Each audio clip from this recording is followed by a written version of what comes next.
राजेश नाम का एक लड़का जो कि न जाने कितनी लड़कियों की ज़िंदगी खराब कर चुका था। पहले तो वह एक लड़की को फंसाता है, उससे शादी करता है, फिर वह अपनी साली से शादी कर लेता है। लेकिन उसकी हवस यूं ही नहीं बुझती, न जाने कितनी लड़कियों की वह ज़िंदगी तबाह कर देता है। आखिर में उसका एक ऐसा अंजाम उसे भुगतना पड़ता है जिसके अंदर वह अपनी जान गंवा बैठता है। जो दुर्घटना इसके साथ हुई, क्या वह ठीक थी? नमस्कार दोस्तों, मैं Priyanka Yadav crime movement channel पर आपका हार्दिक स्वागत करती हूं। आशा करती हूं आप लोग खुश होंगे, स्वस्थ होंगे, अपना और अपनों का ख्याल रख रहे होंगे। रोज़ की तरह मेरी आपसे एक ही रिक्वेस्ट है, अगर आप लोग मेरे चैनल पर नए दर्शक बनकर आए हैं तो प्लीज़ मेरे चैनल को सब्सक्राइब कीजिए। चलिए शुरू करते हैं। आखिरकार वह लड़का जो अब पहले एक लड़की को फंसाता है जिसका नाम प्रिया होता है, वह प्रिया से पहली बार एक ऑफिस में मिला था।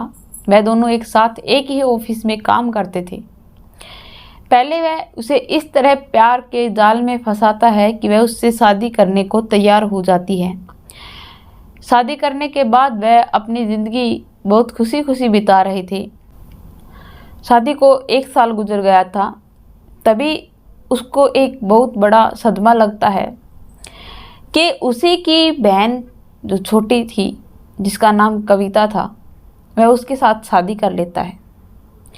तब उसको यह पता चलता है कि उसकी बहन कविता के साथ उसके पति ने शादी कर ली है, तो उस पर न जाने कितना कहर टूटा। उसका रो रो कर बुरा हाल हो गया। वह अपनी बहन को बहुत समझाने की कोशिश करती है, लेकिन उसकी बहन कविता उसके प्यार में इतनी पागल थी, इतनी अंधी थी कि वह उसका विश्वास भी नहीं करती। वह कहती है कि बहन, आप कुछ ऐसी खुशी जीजाजी को नहीं दे पाए जिसके कारण जीजाजी मुझसे वह खुशी लेने के लिए मुझसे शादी कर ली। न जाने उसके साथ उसने कौन सी बातें शेयर की थी, कौन सा प्यार का जाल बिछाया था जिसके अंदर वह बुरी तरह फंस चुका था। और न जाने उस लड़की ने कुछ किया था और न जाने उस लड़के ने कुछ किया था। धीरे धीरे टाइम बीतता जा रहा था। उसकी बड़ी बहन को पता था कि उसका पति कैसा है, लेकिन छोटी बहन उसके प्यार में इस तरह पागल थी कि उसकी हर एक चीज़ का ध्यान और केयर करना, उसे प्यार मोहब्बत इतनी ज़्यादा करती थी कि उसकी हर एक बात पर आंख बंद कर कर भरोसा कर लेती थी। वह अपनी बहन से बहुत प्यार भी करती थी। उसके लिए चाय बनाना, उसकी केयर करना उसकी आदत सी थी। उसकी बहन उससे बात करती थी, उसे बहुत समझाने की भी कोशिश करती थी, लेकिन उसके पास कोई ऐसा प्रूफ नहीं था कि वह साबित कर दे कि ये जो वह बता रही है वह बिल्कुल सच है। अब प्रिया, जो कि अपने पति का पर्दाफाश करने वाली थी, वह सोचती है कि आखिरकार मैं करूं तो करूं क्या, मेरी सोसाइटी में क्या इज्जत रहेगी। सभी लोगों को पता चल गया है कि मेरी छोटी बहन ने ही मेरे पति से शादी कर ली। वह मेरी छोटी बहन पहले है और मेरी सौतन बाद में। मैं उसे चाहकर के भी कुछ नहीं कह सकती, चाहकर भी कुछ कर नहीं सकती। और अगर मैं ऑफिस जाती हूँ तो मैं ऑफिस के अंदर क्या जवाब दूंगी। वह टेरेस पे खड़े होकर यह सब कुछ सोच रही थी, तभी उसके पास उसकी छोटी बहन कविता पहुँचती है। वह कहती है कि दीदी, मैंने नीचे खाना लगा दिया है, आप प्लीज़ खा लीजिए। वह फिर से वही बात कहती है कि तुमने मेरा घर बर्बाद कर दिया, मेरा चैन सुख सब कुछ छीन लिया, अब मुझे खाना कहाँ से खाने की इच्छा होगी। तुम मेरी बात समझने की कोशिश क्यों नहीं कर रही हो? तुम्हें ऐसा नहीं लगता कि मेरी ज़िंदगी बर्बाद कर दी है? तुम्हें बिल्कुल भी अफसोस नहीं होता? तो उसकी बहन कहती है कि दीदी, मैं हर बार की तरह आपसे क्या कहूँ। मैं आपसे एक बार नहीं बल्कि कई बार यह बात कह चुकी हूँ कि कुछ ऐसी ज़रूरतें थी जो तुम अपने पति की पूरी नहीं कर पाई, जिसके कारण तुम्हारे पति ने मुझे चुना। वह अपनी बहन पर हाथ उठाने की कोशिश करती है, लेकिन अपने हाथ को रोक लेती है और कहती है कि तू मेरी छोटी बहन है, बाद में मेरी सौतन है, अगर तुम मेरी छोटी बहन नहीं होती ना तो न जाने मैं तुम्हें क्या दंड देती, लेकिन अब करूँ तो करूँ क्या, कि मुझे तो अपनों ने लूटा, गैरों में कादम था, मेरी किस्ती वहाँ जाकर डूबी जहाँ पानी कम था। तो तुमने भी मेरे साथ ऐसा ही कुछ किया है। दूसरों को तो, गैरों को तो मैं कहते हुए भी अच्छी लगूं, लेकिन तूने तो अपना होकर मेरी ज़िंदगी तबाह कर दी। मेरा सब कुछ, चैन सुख सब कुछ मुझसे छीन लिया, और अब तुम मुझसे कहती हो कि आप दीदी खुश क्यों नहीं हो। मेरी ज़िंदगी में कुछ खुश रहने के लिए है ही नहीं। वह गुस्सा होकर नीचे चली जाती है, अपने पति के पास जाकर कहती है कि दीदी रोज की तरह, हमेशा की तरह फिर से मुझसे वही बातें करती है। आखिरकार दीदी कब मानेगी कि मैंने आपके साथ शादी ज़बरदस्ती नहीं की, बल्कि हम दोनों का समझौता था, हम दोनों राजी थे, इसीलिए हमने शादी की है। एक दिन तब वह सुबह उठती है, खाना बनाकर लेकर आती है, तो उसका पति कहता है, कितनी जल्दबाजी में तुम मेरे लिए खाना लेकर आई हो, क्या बात है। वह कहती है कि मुझे बहुत से काम है, खाना बनाना है, दीदी को भी खाना देना है। तो कहता है कि क्यों, तुम्हारी दीदी प्रिया कुछ काम नहीं करवाती। तो कविता कहती है कि मेरी दीदी काम नहीं करवाती का कोई मतलब नहीं है, बल्कि एक दिन वह आपसे खीर जब बनाकर खिला रही थी तो उसके अंदर उसने जहर मिलाया था, मैंने इन्हीं आंखों से देखा था, और मैंने आपको इसीलिए खाने नहीं दिया।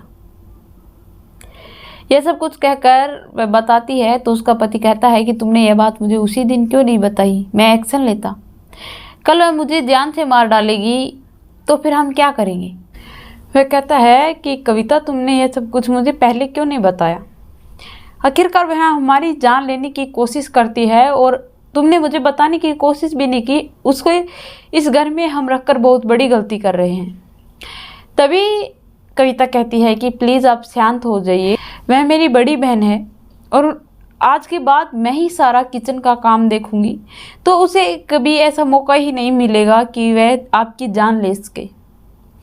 यह सब कुछ कहकर वह उसे शांत कर देती है, लेकिन न जाने अब उनकी ज़िंदगी में कौन सा मोड़ आने वाला था। वह ऑफिस चला जाता है। अब वह एक नई लड़की से सेटिंग करने की कोशिश कर रहा था, उससे फ्रेंड रिक्वेस्ट भेज रहा था और उससे बहुत प्यारी प्यारी बातें करता था कि तुम्हारे बगैर तो मेरी ज़िंदगी अधूरी है। वह उस लड़की को नहीं बताता है कि उसकी शादी हो रखी है, उसकी दो बीवियां हैं और वह तीसरी की फिराक में है। वह उसके साथ ऐसे फ्लर्ट कर रहा था जैसे कि वह सिंगल हो, कि मुझे तुम्हारी याद आती है, तुम्हारे बगैर मेरी रातें कटती नहीं है, तन्हाइयाँ में जीता हूँ। न जाने कैसी कैसी बातें वह उससे करता है। उसका नाम अंकिता था। वह अंकिता उसके साथ बहुत सी बातें करता था। उसने अपने फ़ोन में बॉस के नाम से वह नंबर सेव कर रखे थे, तब भी फ़ोन आता तो कहता कि मेरे बॉस का फ़ोन है, कुछ फाइल भूल गया या फिर कुछ और बातें कहकर वह बात को टाल दिया करता था। लेकिन उसका यह झूठ कुछ ज़्यादा दिन नहीं चलने वाला था। एक दिन रवि नाम का एक व्यक्ति उनके घर आता है। घर आने के बाद जब वह कहता है कि मुझे प्रिया से मिलना है, क्या प्रिया जी घर पर हैं। तो कविता कहती है कि हाँ प्रिया घर है, मैं अभी प्रिया को बुला देती हूँ। वह प्रिया को आवाज़ लगाती है और प्रिया जब बाहर आती है, देखती है कि बाहर रवि खड़ा है, तो वह रवि को कहती है कि अरे अंदर आओ ना, बाहर क्यों खड़े हो। रवि अंदर आता है। आने के बाद वह बैठकर बातें करने लगते हैं। तो कविता तुरंत अपने पति को फ़ोन करती है और कहती है कि आप रवि नाम के किसी व्यक्ति को जानते हो। तभी वह कहता है कि हाँ, वह तुम्हारी बहन का बहुत अच्छा फ्रेंड है, वह अक्सर घर पर आता रहता था, लेकिन अब कुछ दिन से नहीं आ रहा है।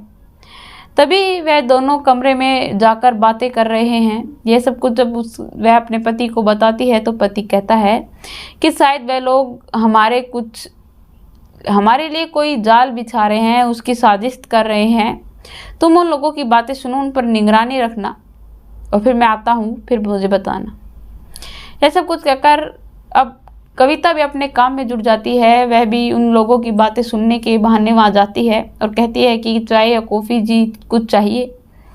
वह कहता है कि नहीं, मुझे कुछ नहीं चाहिए, मुझे तो अब जाना है, क्योंकि वह कविता से कोई भी बात नहीं करना चाहता। वह सिर्फ और सिर्फ प्रिया से बात करने आया था। कि मैं बॉस को तुम्हारी बीमारी का बहाना दे देकर थक चुका हूँ, प्लीज़ अब तुम दोबारा से ऑफिस ज्वाइन कर लो, वरना तुम्हारे साथ साथ मेरे भी पर्चे फाड़कर मेरे मुंह पर मार देगा बॉस। ये सब कुछ कहकर वह कहता है कि ठीक है, कुछ दिन पहले तो तुम्हारा पति तुम्हारे साथ, कुछ 3 महीनों पहले की बात है, तुम्हारा पति तुम्हारे साथ कार में ऐसे जा रहा था कि तुम जैसी जोड़ी किसी की है नहीं, और आज कुदरत का खेल देखो कि तुम लोगों की जोड़ी कितने भागों में बट गई है, यह कोई गिन नहीं सकता। ये सब कुछ कहकर वह कहता है कि ठीक है, तुम्हें जो भी डिसीजन लेना है जल्दी ही लेना, मैं अब चलता हूँ। दूसरी तरफ उसका पति, जो कि अंकिता के प्यार में इस तरह पागल हो रहा था कि वह उससे मिलने के लिए बेहिम्मता इंतज़ार कर रहा था, वह उससे बात करता है, वह भी उसे बुला लेती है। होटल 220 के अंदर वह उसे बुलाती है। दूसरी तरफ करवा चौथ का व्रत था। उसकी छोटी बहन उसके पास जाती है और कहती है कि दीदी, आपने आज फास्ट रखा है। वह कहती है कि नहीं, अगर पति ही काम का ना हो तो किस नाम का करवा चौथ का व्रत, पर लेकिन तुमने ज़रूर रखा होगा क्योंकि तुम तो तुम्हारे पति से इतनी ज़्यादा मोहब्बत जो करती हो। कहती है कि हाँ। दूसरी तरफ उसी का पति किसी और लड़की, तीसरी लड़की की फिराक में उससे मिलने के लिए होटल पहुंच जाता है। वह कहती है कि ठीक है, तुम्हें करवा चौथ पर आज मैं बहुत अच्छा गिफ्ट देती हूँ, अब आशा करती हूँ कि तुम्हें बहुत पसंद आएगा। वह कहती है कि जी ऐसा कौन सा गिफ्ट देने वाली हो आप।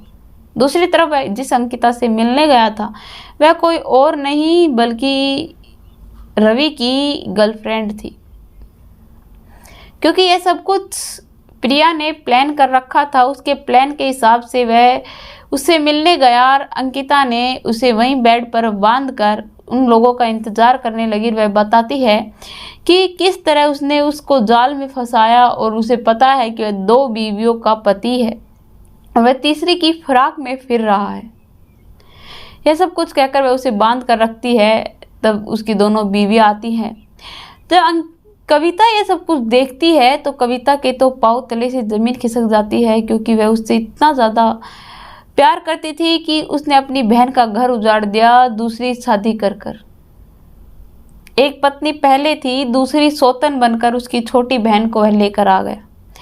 वह हवस का इतना भूखा था कि न जाने कितनी लड़कियों की ज़िंदगी वह तबाह कर सकता था। इसीलिए उन लोगों ने उसे हार्ट का झटका, जो कि एक बार पहले आ चुका था, उसे बांध देते हैं। मोम गिरा गिरा कर उसके पाँव जला देते हैं और उसके बाद उसे हार्ट अटैक आ जाता है, क्योंकि एसी और फैन दोनों बंद कर देते हैं। गर्मी के कारण, चिल्लाने के कारण उसे हार्ट अटैक आ जाता है और वह वहीं पर दम तोड़ देता है। वह अपनी बेगुनाही की कई तरीके लगाता है, लेकिन उसकी अब पुकार उन लोगों के कानों तक नहीं पहुंचने वाला, क्योंकि वह लोग उसका सच जान चुके थे, जिसके कारण वह उसे मौत के घाट उतार देते हैं।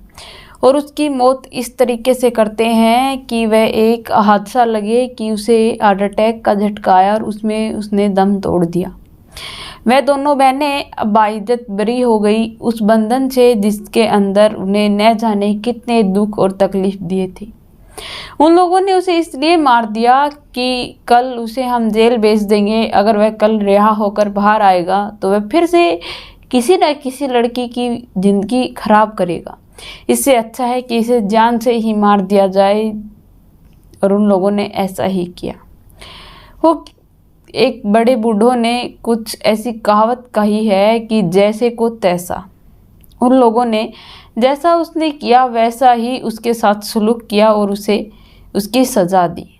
तो आप लोगों को इस कहानी के बारे में क्या राय है कमेंट में लिखकर ज़रूर बताना। मेरे चैनल को सब्सक्राइब करना, बेल नोटिफिकेशन को ऑन करना ताकि ऐसी हर वीडियो जल्द से जल्द आप लोगों तक पहुंच पाए।